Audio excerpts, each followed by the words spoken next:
দেয়ই না আসলে আপু। আমি অপেক্ষা করছি কবে কে সুন্দরভাবে আমাকে প্রপোজ করবে। শান্তির বার্তা দিতে চাই আসলে, যে যাই বলুক সেটা আসলে নীরবে গ্রহণ করা এবং নিজের কাজের মাধ্যমে সেই উত্তরটা দেওয়া।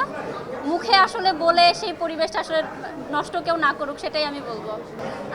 সুন্দরীদের মেলায় আসলে হারিয়ে যেতেও অনেক মজা লাগবে। তা আমি যদি হারিয়েও যাই আমার একটুও কষ্ট লাগবে না।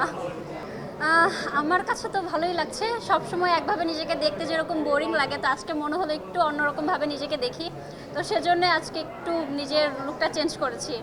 আমার একটু লজ্জা লাগতেছে আসলে। অ্যাঞ্জেলিক ফ্রেশ এয়ার ফ্রেশনার, মুহূর্তেই মন মাতানো মনোরম সুবাস, জাগিয়ে তোলে এক স্নিগ্ধ অনুভূতি। অ্যাঞ্জেলিক। সোশ্যাল মিডিয়া আসলে এমন একটা প্ল্যাটফর্ম, যে প্ল্যাটফর্মে আসলে যার যেরকম মতামত সে সেরকম মতামতই দেয়। তো আমার দিক থেকে আমার মনে হয় যেটা পজিটিভ আমি সেটা গ্রহণ করি, সেটা রেসপন্স আমি করি, আর যেটা মনে হয় নেগেটিভ সেটা রেসপন্স আমি করি না। অনেক ধন্যবাদ। আসলে মডেলিং আগেও ওইভাবে যে করতাম তা না, কিন্তু আমি বিভিন্ন ব্র্যান্ডের সাথে আগেও কাজ করতাম তাদের ব্র্যান্ড ফেস হিসেবে। তো এখন কাজটা আরেকটু বেড়েছে, তো কাজগুলো করতে আমার নিজেরও ভালো লাগে। বিভিন্ন ব্র্যান্ড তারা নতুন নতুন লুক আমাকে দেয়, সেই নতুন রূপে নিজেকে দেখতে আসলে খুবই অসাধারণ লাগে এবং খুব ভালো ভালো অভিজ্ঞতার মধ্য দিয়ে আসলে আমার সময়ও পার হচ্ছে। তো সব কিছু আসলে ব্যালেন্স হয়ে যায়।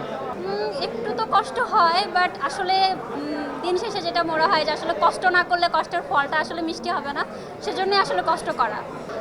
আমার ইউনিভার্সিটি অলমোস্ট শেষ, এখন শুধু আমার থিসিস চলতেছে, তো রেগুলার ক্লাসটা আসলে করতে হয় না। তো রেজাল্ট যা ভালো হওয়ার সেটা আমি আগেই করে ফেলেছি, এখন আর রেজাল্ট খারাপ মানে হওয়ার কোনো ওয়ে নাই। শান্তির বার্তা দিতে চাই আসলে, যে যাই বলুক সেটা আসলে নীরবে গ্রহণ করা এবং নিজের কাজের মাধ্যমে সেই উত্তরটা দেওয়া। মুখে আসলে বলে সেই পরিবেশটা আসলে নষ্ট কেউ না করুক, সেটাই আমি বলবো। দেয়ই না আসলে আপু। আমি অপেক্ষা করছি কবে কে সুন্দরভাবে আমাকে প্রপোজ করবে। না, এখন অবধি কাউকে পছন্দ হয়নি। যদি হয় তাহলে হয়তো বা আমার পরিবারের মাধ্যমেই প্রপোজালটা যাবে।